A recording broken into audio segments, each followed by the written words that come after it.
Hello everyone. आज के इस वीडियो में हम बात करेंगे उन एंटी मलेरिया ड्रग्स की जो हमारे आरबीसी स्टेजेस में काम आती हैं। सो बेसिकली क्या है कि हमने जो इससे पहले वीडियो बनाया था उसमें हमने ये देखा था कि जो मलेरिया किस तरीके से कॉज होता है। सो हमने क्या देखा था कि मलेरिया बेसिकली एक प्रोटोजोआ से कॉज होता है। इसको जो प्लाज्मोडियम जीनस का था, इसको Plasmodium falciparum, Plasmodium ओवाले, Plasmodium malaria और प्लाज्मोडियम वाइवैक्स के नाम से हम जानते थे कि जो जो मलेरिया की तरह मतलब मलेरिया कॉज करते थे। तो बेसिकली होता क्या था इसमें कि जो मच्छर ने जब भी कोई मॉस्किटो बाइट करता था हमें, तो एक स्पोरोजाइट छोड़ता था, वो हमारे लीवर में आता था, लीवर में मेटाबॉलाइज होकर हिप्नोजाइट बनता था एंड हिप्नोजाइट बन के वो हमारे आरबीसी स्टेजेस में आता था, हमारी ब्लड सर्कुलेशन में आता था और वहां से फिर मेरोजाइट बन के वो इन्वेडेशन या रेड ब्लड सेल्स का जो डिस्ट्रक्शन होता था वो स्टार्ट करता था। जो क्योंकि हमने इससे पहले वाली वीडियो में वो उसके डिटेल्ड मैकेनिज्म के बारे में डिस्कस कर रखा है, तो उसका लिंक आपको डिस्क्रिप्शन बॉक्स में मिल जाएगा। सो इस वीडियो में हम वो बात करेंगे, उन ड्रग्स के बारे में बात करेंगे जो आरबीसी स्टेजेस पे, जो एरिथ्रोसाइटिक स्टेजेस पे काम करती हैं। बेसिकली क्या है कि जो लीवर स्टेजेस पे, जो हेपेटिक स्टेजेस पे जो ड्रग्स काम कर रही थी वो हमने इससे पहले वाले वीडियो में डिस्कस कर रखा है एंड प्लस इन सारी ड्रग्स की क्लासिफिकेशन भी हमने इससे पहले वाले वीडियोस में डिस्कस कर रखी है। सो अब हम इस वीडियो में डिस्कस करते हैं कि वो जो हमारी ड्रग होती है वो काम कहाँ कहाँ करती हैं।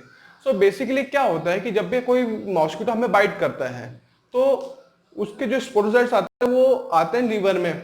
हमारे लीवर में जो हेपेटोसेलुलर सेल्स होते हैं वो एक्टिव होते हैं, वहाँ पे इंटरफेरॉन, गामा और हमारे नाइट्रिक ऑक्साइड वगैरह सारे साइटोकाइंस रिलीज होते हैं उसको किल करने के लिए, बट इवेंचुअली वो उनका डिस्ट्रक्शन कॉज होता है एंड उसकी वजह से जब सेल बस्ट होता है, जो उनका हेपेटोसेल होता है वो बस्ट हो जाता है, क्योंकि उसमें अंदर कई सारे आपके लाइक वो स्पोरोजाइट्स भी था, प्लस उसके ऊपर आपका इंटरफेरॉन गामा भी आता था और अलग अदर जो साइटोकाइंस आते थे, उनकी वजह से वो सेल बस्ट होके एक हिप्नोजाइट में बनता था एंड वो ही हिप्नोजाइट हमारे आरबीसी में आके यहाँ पे मेटाबोलाइज होके एक मेरोजाइट बन के एक मेरोजाइट की फॉर्म ले लेता था, जो उसके बाद में फर्दर डिस्ट्रक्शन कॉज करता है। जो यहाँ पे ये मेरोजाइट्स बन जाते हैं, ये डायरेक्ट सेल के जो हमारे ब्लड सेल्स होते हैं, रेड ब्लड सेल्स होती हैं, उनको डायरेक्ट इन्वेड करता है, उनमें इन्वेजन कॉज करता है।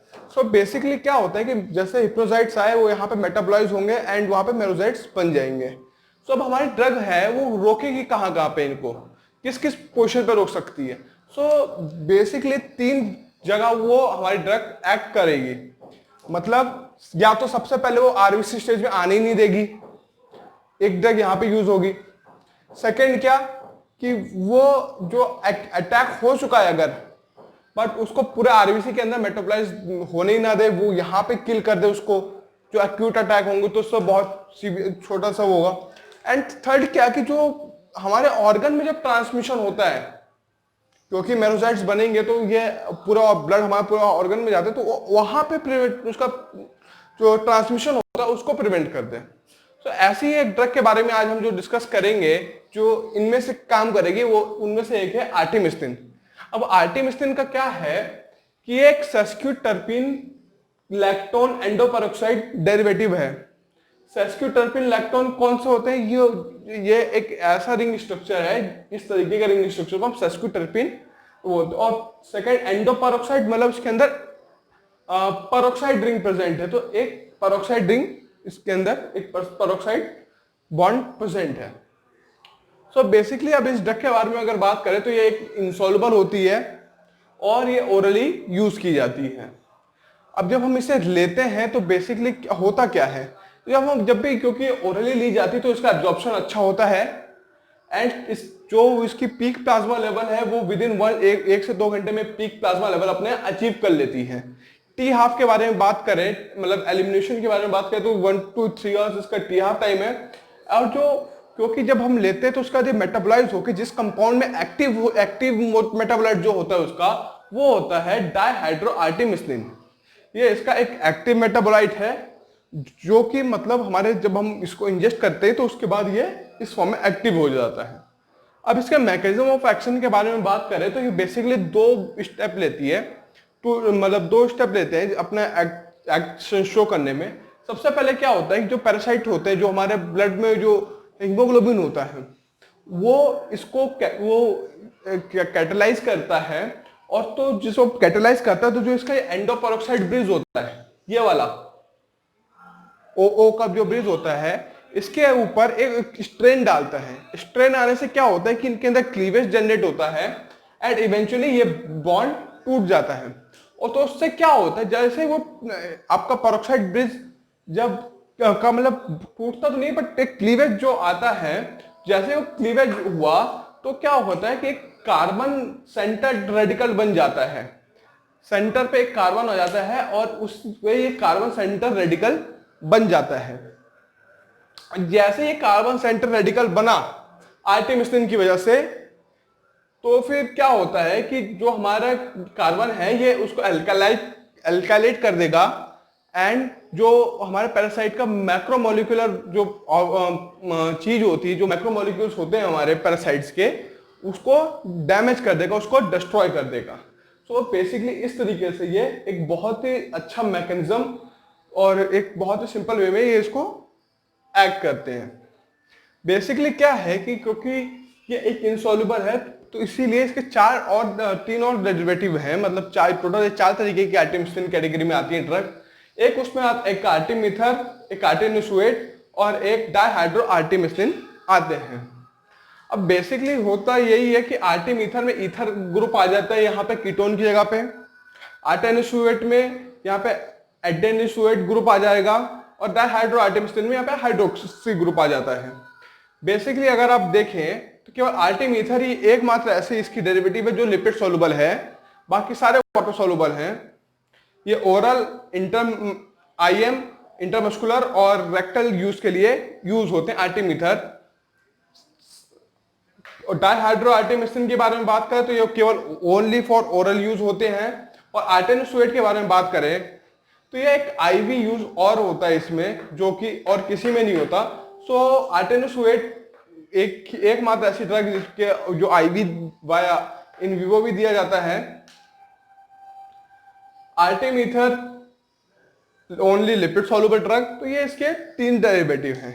अब इनके एडवर्स इफेक्ट के बारे में बात करें तो आर्टिमिसिन काफी सेफ ड्रग कंसीडर की जाती है, बट ये क्या कॉज कर सकती है, बट इट में कॉज न्यूट्रोपिनिया, एनीमिया और एलिवेटेड लिवर एंजाइम्स। मतलब अगर किसी को आप आर्टिमिसिन या उसके डेरिवेटिव अगर आप उसको एनालॉग्स को दे रहे हैं, उसको एडमिनिस्ट्रेशन कर रहे हैं, सो द पेशेंट में observe and rise in is SGPT and SGOT level, जो कि हम लीवर का टेस्ट करते हैं एसजीपीटी एसजीओटी से, कि उसका लेवल में इंक्रीज कर देगा। एसजीपीटी एसजीओटी लेवल आपका इंक्रीज मिलेगा। एंड जो इसकी एक बात और है कि ये जब स्टार्टिंग में जब इसके बारे में कर रहे थे तो ये एम्ब्रोटॉक्सिक पाई गई थी प्रेगनेंसी में।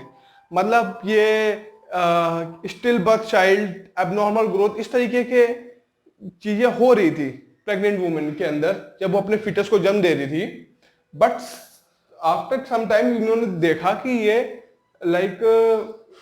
जो इसका रेट है वो बहुत ज्यादा नहीं है, मतलब एज इन नहीं है कि आप इसको नहीं दे सकते प्रेग्नेंट वुमेन में। इसे आप सेकेंड और थर्ड स्टेज पे आप प्रेगनेंसी में इसे दे सकते हैं, तो कोई कुछ वो नहीं होगा। बट ये इसके आर्टिमिसिन के बारे में हमने एक बहुत ही ब्रीफ और डिटेल, एक बहुत ही ब्रीफ हमने डिस्क्रिप्शन करा। एक चीज जो इसमें रह गई है वो ये कि ये आर्टिमिसिन कभी भी इसकी मोनोथेरेपी नहीं दी जाती, एफडीए ने इसकी मोनोथेरेपी अप्रूव नहीं करी है, तो इसको कॉम्बिनेशन में दिया जाता है। तो इसका कॉम्बिनेशन आर्टेमिथर और लुमेफेरेंटाइन के साथ है, आर्टेनिसुएट और अमोडाक्विन के साथ है, और आर्टेनिसुएट और फैंसी डार्क के साथ है इसका कॉम्बिनेशन। हालांकि जो जिसका फैंसी डार्क के साथ कॉम्बिनेशन ये बहुत रेयरली यूज किया जाता है क्योंकि इसके टॉक्सिसिटी ज्यादा है, सिस्टमिक टॉक्सिसिटी कॉज कर देता है। सो बेसिकली ये हमने आर्टिमिसिन के बारे में पढ़ा जो कि आरबीसी स्टेज पे काम कर रही थी। ये पैरासाइट, जो हमारे पैरासाइट बन रहे थे उनको रोक रही थी by cleavage, by making that this peroxide bond to be by producing cleavage in this peroxide bond. So अब जो नेक्स्ट एंटी मलेरिया ड्रग है जो कि ब्लड आरबीसी स्टेजेस पे काम करेगी, जिसके बारे में हम पढ़ने जा रहे हैं, वो है क्लोरोक्विन।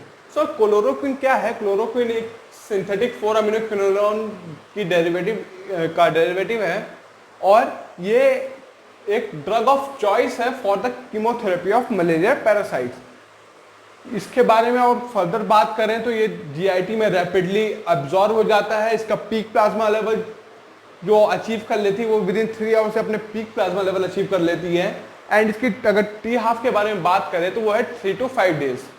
और ये काफ़ी हाईली इफेक्टिव ब्लड सिंथेसाइड्स ड्रग है जो काम किस तरीके से करती है, मतलब जो हमारी क्लोरोक्विन है ये करती क्या है कि जो मलेरिया पैरासाइट्स होते हैं तो उनका जो फूड वैक्यूल होता है, लाइक उनका फूड क्या होता है, जो मतलब उनकी ग्रोथ किसकी वजह से होती है, क्योंकि वो ब्लड सिंथेसाइड्स होते हैं। तो मतलब वो ब्लड से अपना लेते हैं।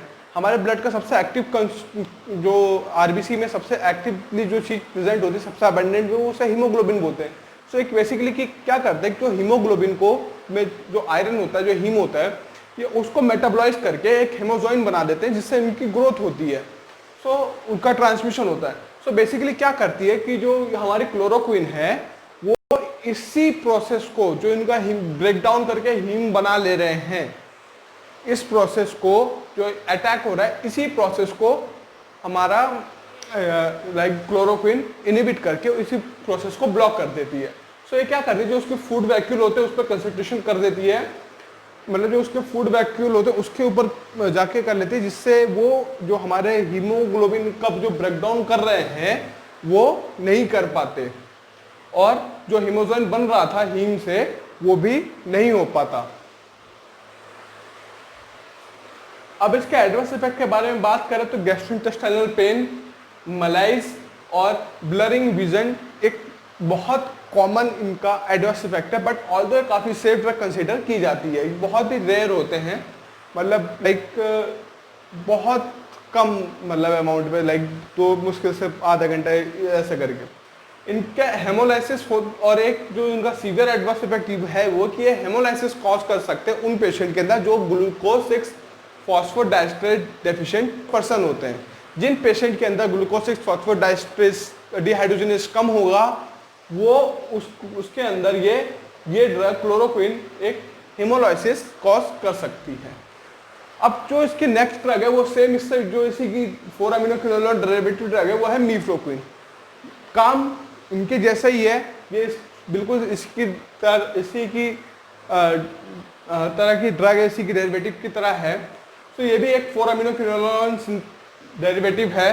ये केवल और केवल ओरली दी जाती है। जब भी हम इसको पेरेंटल एडमिनिस्ट्रेशन करेंगे मीफ्लोक्विन का, ये इरिटेशन कॉज करने लगेगी इन द इनर वेसल्स।